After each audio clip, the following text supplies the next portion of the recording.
Ei, queridos, eu sou a Grazi. Oi, pessoal, eu sou o Guilherme, tudo bem? Mais uma vez aqui no canal Gratidão e Graça para mais um bate-papo, uma Isso aí. conversa sobre o que tem nos conduzido, o que tem me conduzido. Uma autorreflexão se faz necessária, né? De vez em quando sobre o que tem nos conduzido, como nós temos nos conduzido, né? Que caminhos, né, a gente tem trilhado a nossa vida Nossa aí. vida, verdade. E o versículo hoje principal que nós vamos trabalhar, nós vamos nos basear para falar sobre isso, está lá em Mateus 24, 43, que nos diz assim: mas considerai isto, se o pai de família soubesse a que vigília da noite havia de vir o ladrão, vigiaria e não deixaria que fosse arrombada a sua casa. De vigiar. Precisamos andar vigilantes, atentos, preocupados. Mas preocupados com o quê, né? A gente vê muita gente preocupado com time de futebol, se a variação do real pro dólar está subindo ou está descendo. Agora, então, o que está muito em pauta é essa questão da corrida eleitoral. E a gente tem que se perguntar, né? Porque dependendo do grau de interesse de cada um, ok, isso faz parte da vida. A gente tem que estar preocupado. Mas o que a gente tem visto é que muitas pessoas não têm dado a mesma preocupação para a sua vida espiritual. Não têm estado preocupado com o que eu tenho feito, né? Para que rumo eu estou tomando a minha vida espiritual. E hoje eu acho que o nosso papo é um pouco sobre isso. Por que a gente está se deixando levar por distrações? Por que a gente não está preocupado e, como a palavra diz, vigilante? E aqui, o vigilante, ele tem que estar atento a qualquer momento, porque como o versículo diz, a gente não sabe em que momento, né? E Jesus prometeu que ele vai voltar. Por que para tantas coisas menos importantes, coisas do mundo, a gente às vezes está preparado, está atento, acompanha, mas para as coisas que realmente importam a gente não está. Deus deu para a gente o livre-arbítrio, e o livre-arbítrio permite que a gente tenha essa escolha. Você decide se você quer ou não. Jesus, ele não força nada, ele não força a entrar no seu coração, mas ele está nos dando tempo, ele está nos dando oportunidade de voltar o nosso coração para aquilo que verdadeiramente importa. E é muito perigoso porque a gente não sabe quando o nosso ponto final nessa vida vai acontecer. E a gente acredita que existe uma vida depois da nossa morte aqui e que é o que verdadeiramente importa, que é a vida eterna. Então, o quanto vigilante devemos andar, o quantos atentos devemos andar e quais são as prioridades que a gente tem dado para a nossa vida. É verdade. E o que me chama a atenção sobre isso, que nós temos que ter essa preocupação de cuidar dessa parte da nossa vida, com o que a gente vê, com o que a gente se envolve, com o tempo que a gente gasta no nosso dia. Mas não é dizer que você vai andar o tempo todo preocupado e apreensivo acerca disso. Na verdade, é uma cautela que você vai aprendendo com o tempo. E o tempo você vai tendo até, né, o Espírito Santo, ele vai revelando para você quando você está gastando muito o seu tempo com uma coisa que não tem que gastar, ou com uma atitude, ou com uma fala, um comportamento nosso. É andar atento, né? Como a palavra de Deus fala, né? Para a gente andar vigiando. Mas também não significa que você vai andar o tempo inteiro preocupado, tenso. Não, porque eu não posso fazer, eu não posso pensar. É entender o que Deus nos manda fazer. E com esse entendimento, e a gente seguir tranquilo, em paz com o nosso coração, em paz com Deus, porque é a própria paz que a gente tem é que na ausência dela vai nos dar um sinal de que a coisa não está certa. Sim. Porque na hora que você busca essa paz e você tem essa paz, quando aquilo te incomoda, quando aquela paz se afasta um pouco de você, você começa a pensar assim, opa, tem alguma coisa errada acontecendo. E como você falou, preocupação, né? Muita gente acha que viver vigilante é viver privado de coisas boas que o mundo oferece. E não é isso. A gente sabe que existem coisas boas e coisas ruins. E quando você anda vigilante e verdadeiramente ligado na palavra de Deus, aquelas coisas que são mais, ou aquelas coisas que vão te desviar do caminho que vai te levar à salvação, aquilo não te faz falta. Você começa a perceber que tem tantas outras coisas boas, né, que você pode fazer, que você pode trabalhar, que aquilo ali não te faz falta. Então, assim, não é privação. As pessoas ficam achando, não, se eu me colocar na presença de Cristo, eu não vou poder fazer A, B, C, essas coisas aqui. Mas o que eles não entendem é que essas coisas A, B ou C, que eu não vou ficar citando aqui, elas não vão fazer falta para você. Por quê? Quanto mais você enche o teu espírito, mais você esvazia a sua carne. E o que acontece? Cheio dessas coisas do espírito, você não vai sentir falta dessas coisas que aparentemente são boas, são prazerosas e que são prazeres temporários, porque o prazer que realmente importa é o que Deus coloca no nosso coração. E é isso que a gente tem que entender de uma vez por todas. Batalhar, lutar, né? Para que a gente viva uma vida aproveitando as melhores coisas, porque a gente pode viver uma vida inteira e depois no futuro olhar para trás e falar assim, o que eu fiz?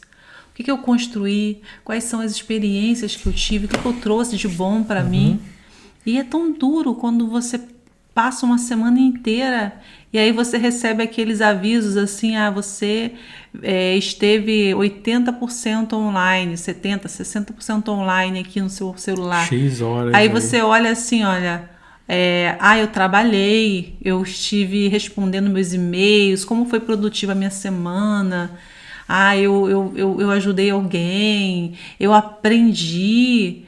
Agora, quando você olha para trás e fala assim, uau, não fiz nada com esse tempo, eu fiquei online, eu não aprendi nada, eu não produzi nada, eu não trouxe nada para mim, eu olho para trás para esse tempo perdido e eu não consigo achar nada que eu possa resgatar de bom. E aí você tem aquele sentimento assim, como eu tô perdendo tempo. E é isso que a gente tem que estar, né? Atento, né? E aqui a gente não tá fazendo um juízo de valor, não. A gente tá vivendo num mundo que é todos nós. A gente tem que cuidar dessa parte, né, do nosso tempo, na qualidade do nosso tempo, quanto tempo a gente tem investido com a nossa família, com os nossos filhos, porque são coisas que realmente vão produzir frutos. São coisas que importam, né? E você está tocando num ponto muito interessante que a gente está falando aqui de sutilezas, né? As distrações vêm através de sutilezas.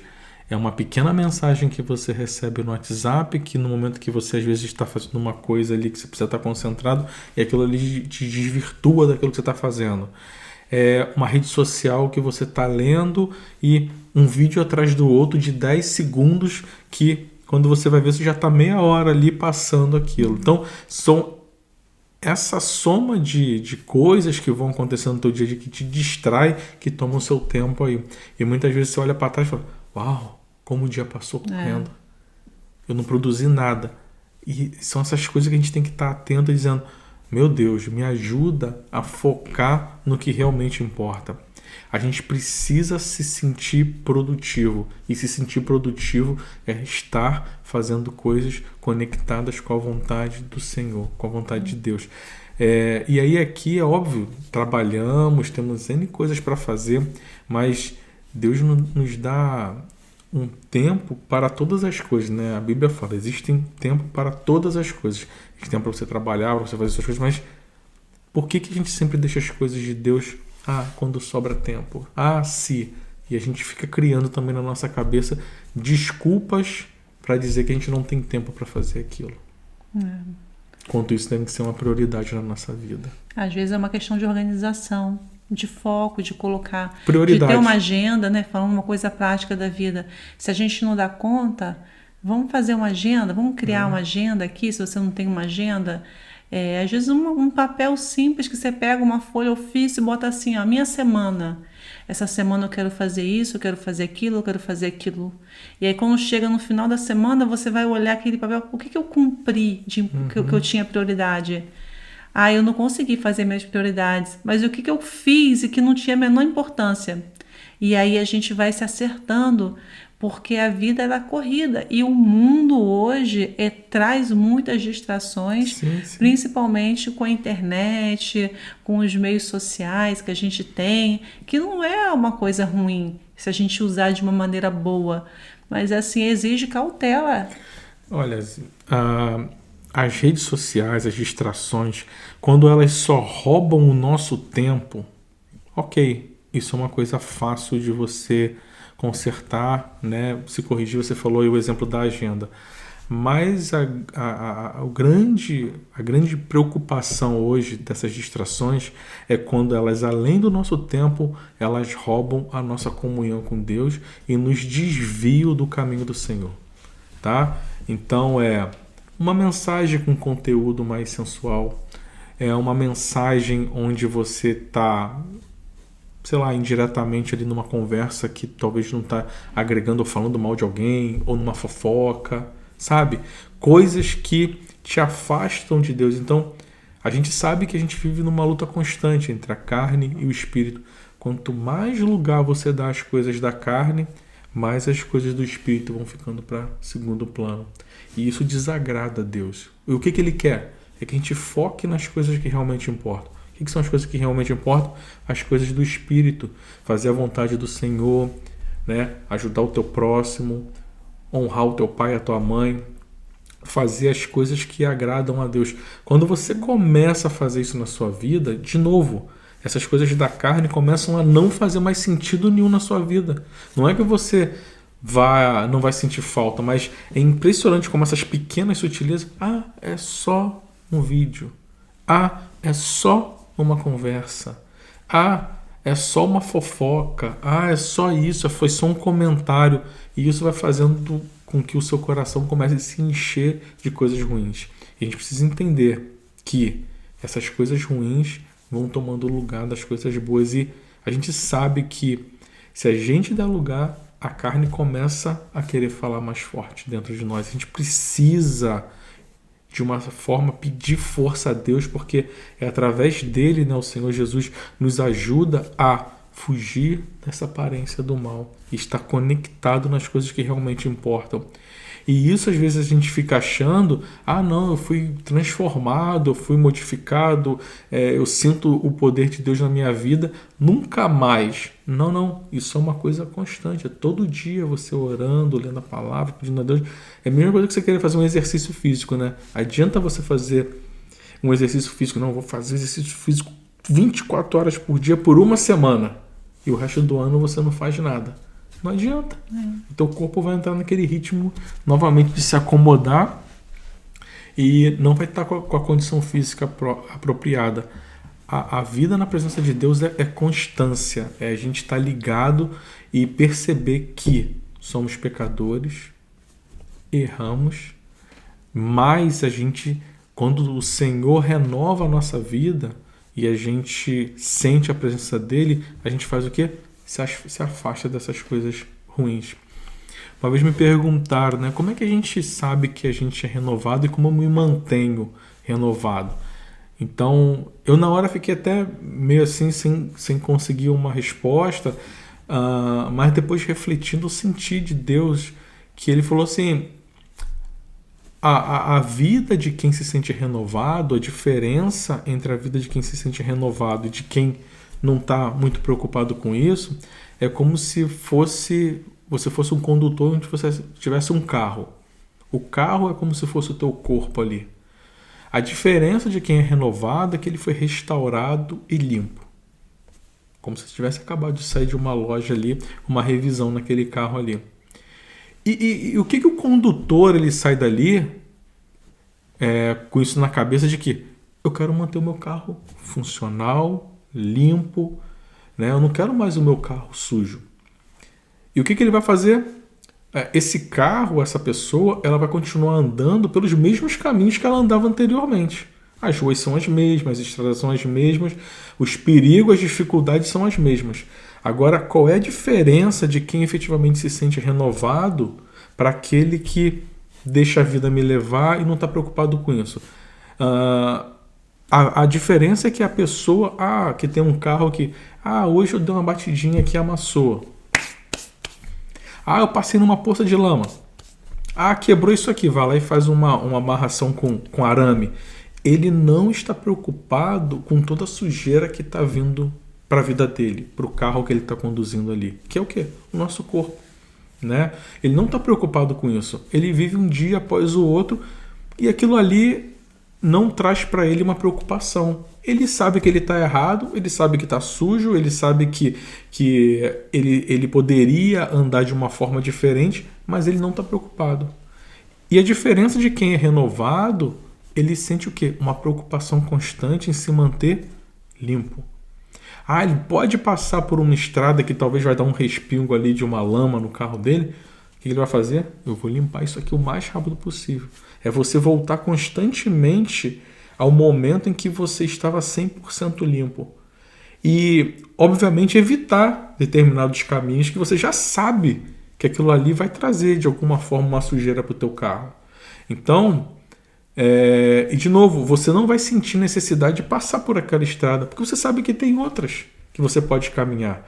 Então, isso é se sentir renovado. Isso é sentir a presença de Deus na sua vida. Isso é andar vigilante. Você andar vigilante é você andar atento ao que está ao teu redor, atento ao seu olhar, atento ao seu ouvir, atento ao seu falar. Para quê? Para que você possa manter o seu coração limpo e afastado das coisas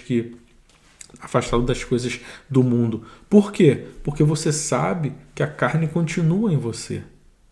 E se você quer se afastar das coisas da carne, você vai se encher nas coisas do Espírito, buscar na palavra, buscar na presença de Deus, né? E isso naturalmente, os teus pensamentos mudam, os teus atos mudam, né? Se você gosta de fazer fofoca, você sabe que aquilo não é de Deus, você não vai fazer mais. Se você tem alguma coisa, alguma amizade que não faz bem para você, você vai se afastar daquilo, né? Se você gosta de assistir alguma coisa que não agrada à vontade de Deus, você vai se afastar daquilo. E aos poucos, no começo pode até ser difícil, pode ser uma coisa que você, né, quando está aprendendo a dirigir, meio que controlando ali manualmente, pode ser uma coisa que você vai ter que estar em constante vigilância. Mas ao passar do tempo, quando você começa a sentir essa presença forte de Deus na tua vida, é como se aquilo ali fosse... Isso aqui? Não, eu não quero. Faz falta? Não faz falta. Por quê? Porque você reconhece verdadeiramente que as coisas de Deus têm muito mais valor do que aquilo ali. E isso é uma decisão. Isso é uma escolha que a gente faz na nossa vida, né? Eu falei antes, Deus nos dá o livre-arbítrio. O livre-arbítrio, ele dá a prerrogativa para o ser humano de optar se ele quer andar com um carro sujo, arranhado, amassado, né? Levando a vida do jeito que ele quer levar, mas um dia essa conta chega, né? Eu li outro dia uma parábola que fala que a vida da pessoa que anda somente na carne é como se ele fosse num restaurante, come. No final ele está até super saciado, nem aguenta mais, não quer nem olhar aquilo. E no final vem uma conta exorbitante ali. Porque ele se deixou levar por tudo aquilo ali, agora vem a conta. Todo mundo vai ter que prestar conta disso. E o livre-arbítrio também dá a opção para você fazer o quê? Andar no caminho do Senhor, né? Ainda que você saiba que você tem tendência a pecar, a sujar o teu carro, você vai cada vez mais se afastar dessas coisas que podem te levar a uma determinada sujeira e vai manter o seu carro o mais limpo possível. Então, a renovação que vem de Deus, ela coloca esse cuidado no seu coração. Porque se o nosso corpo é o templo do Espírito Santo, o nosso carro tem que andar limpo na presença dele, afastado de caminhos que não levam a lugar nenhum, ou melhor, que não nos levam no caminho do Senhor e que vão nos levar a um caminho de perdição, onde a conta vai ser cara demais. E Deus está dando tempo para a gente poder dizer, sai desse caminho, porque na cruz eu já paguei a sua conta. Me dá aqui que eu pago para você. Mas agora muda o teu caminho. Deixa eu renovar para você, renovar a tua vida e começa a tua vida comigo. E aí quando aquelas coisas vêm para você, você percebe que, opa, isso aqui não é para mim. Então a gente precisa buscar essa renovação na nossa vida. E o tema que a gente está falando hoje de vigilância, ele tem muito a ver com isso, né? Vigiai. Primeira coisa, muda o teu coração, renova, limpa o teu carro. E aos poucos você vai se conduzindo nesses caminhos assim. E às vezes essa conta chega não só para nós, né? Chega até para nossa família. Às vezes isso respinga em outras pessoas e até não só respinga, às vezes até destrói. E A consequência não é só para você. É um ponto interessante também, porque muitas vezes a gente acha que todas essas coisas que a gente faz errado, ela só diz respeito a nós mesmos. É. E quando você se dá conta, e aí é Deus que coloca no teu coração que o que você está fazendo, você está destruindo a tua família, você está destruindo o teu trabalho, você está destruindo a tua vida com Deus. E pela misericórdia dele, eu creio que quem está ouvindo esse vídeo vai fazer uma reflexão e vai dizer: o que eu estou fazendo com a minha vida? Porque há tempo, né? A gente até estava lendo aqui, o que Deus busca no nosso coração não é o tamanho do nosso pecado. Ele não nos julga pelo tamanho do nosso pecado, mas ele nos julga pelo tamanho do nosso arrependimento. Então o que ele quer? Errei, pequei, não posso mais apagar aquilo, mas o que eu vou fazer para consertar? O arrependimento que eu tenho no meu coração e fazer um propósito com ele de isso aqui ficou para trás, aquele velho homem não existe, o que importa é a minha vida daqui para frente. E você também pedir perdão, não só para Deus, mas para as pessoas também que você feriu através daquilo tudo que você faria. E isso não é fácil, mas é necessário para que você possa seguir completamente limpo. E que Deus possa reconstruir, né, a sua vida de uma maneira sobrenatural. E Ele pode, né? A gente pega exemplos na Bíblia aí de pessoas que tinham uma vida com Deus e erraram, né? Davi errou. O próprio Paulo, que foi um grande, né, apóstolo de Jesus, ele perseguia os cristãos. Ele tinha na consciência dele, né, uma dor, um espinho, que a Bíblia mesmo fala, que ele matou inocente. Imagina, você se dá conta de que você matou inocente e que você se tornou parte daquela... Você se converteu ao Senhor e você matou irmãos.